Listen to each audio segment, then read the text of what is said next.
మీ business ఏదైనా మీ ఊర్లో promotion చేయాలంటే అది సుమన్ టీవీతోనే సాధ్యం. ఇప్పుడే సంప్రదించండి.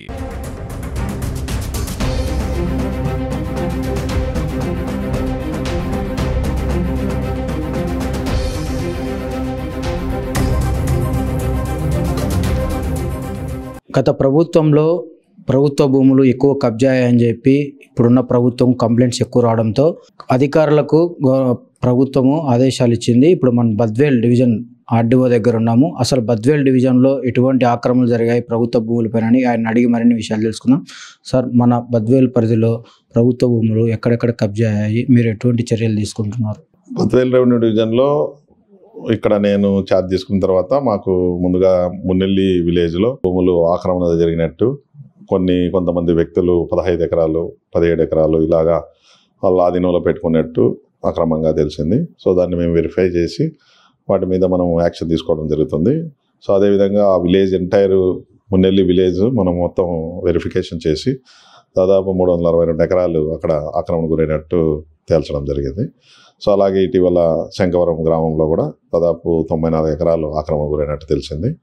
అలాగే కాచినాయన మండలంలోని నాయనపల్లిలో కూడా దాదాపు 294 ఎకరాలు ప్రభుత్వ భూమి ఆక్రమంగా కొంతమంది వ్యక్తులు ఆక్రమణ చేసినట్టు మా విచారణలో తేలింది. సో వాటన్నింటినీ కూడా చట్టపరంగా మేము గవర్నమెంట్ రిజ్యూమ్ చేసుకోవడానికి రికార్డ్స్ అప్డేట్ చేసేదానికి చర్యలు తీసుకుంటున్నాం. సో ఒక చెరువుగా కూడా ఆక్రమణలు జరిగినాయి. అట్లా మనకు వచ్చినటువంటి ఇన్ఫర్మేషన్ ఇమీడియట్గా మనం యాక్షన్ తీసుకోవడం జరుగుతుంది. మాఫియా కూడా ఈ మధ్య కాలంలో ఎక్కువ మట్టి తోలుతున్నారు చెరువులలో నుంచి అని పర్మిషన్ లేకుండా, వీటిపైన ఏమైనా చర్యలు తీసుకోబోతున్నారు? చెరువుల్లో ఎక్కడ ఆక్రమంగా మట్టి తీస్తున్నారని కంప్లైంట్స్ రాలేదు. సో మనకైతే ఇప్పుడు క్లియర్గా కలెక్టర్ గారు కూడా ఇన్స్ట్రక్షన్ ఇవ్వడం జరిగింది. సో ఏదైనా రిక్వైర్మెంట్ ఉంటే ఇమ్మీడియట్గా వాళ్ళు మైన్స్ డిపార్ట్మెంట్ నుంచి పర్మిషన్ తీసుకొని, సో అలాగే నేషనల్ హైవేస్ చాలా జరుగుతున్నాయి మన డివిజన్లో, ముఖ్యంగా జిల్లాలో కూడా.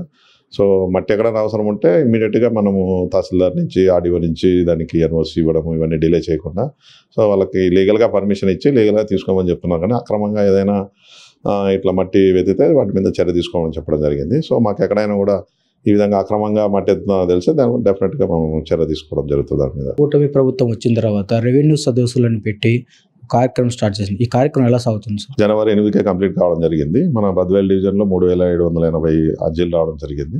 సో వాటిని మేము అన్నీ కూడా పరిష్కారం చేయడం జరిగింది. పరిష్కారం అంటే కొన్ని దాంట్లో మేము వాటిని పాజిటివ్గా యాక్సెప్ట్ చేయడం జరిగింది. కొన్ని చేయలేని పరిస్థితుల్లో వాటికి మేము డీటెయిల్డ్ ఎండార్స్మెంట్ ఏ కారణం వల్ల మేము చేయలేమని ఎండార్స్మెంట్ ఇవ్వడం జరిగింది. కొన్ని పై అధికారులు అంటే టెక్నికల్ ఇష్యూస్ వల్ల, వెబ్ల్యాండ్లో ఉన్నటువంటి ఇష్యూస్ వల్ల కొన్ని మనము చేయలేం కాబట్టి అవి ప్రభుత్వం నుంచి అనుమతి రాగానే వాటిని కూడా మనం చేయడం జరుగుతుంది. సో ఓవరాల్గా మనము నిర్వహించినటువంటి రెవెన్యూ సదస్సుల్లో ఖచ్చితంగా మనం చాలా సమస్యల పరిష్కారం అయితే చేశాము. సో దాని డీటెయిల్స్ కావాలంటే మేము ఫర్నిష్ చేయడం జరుగుతుంది.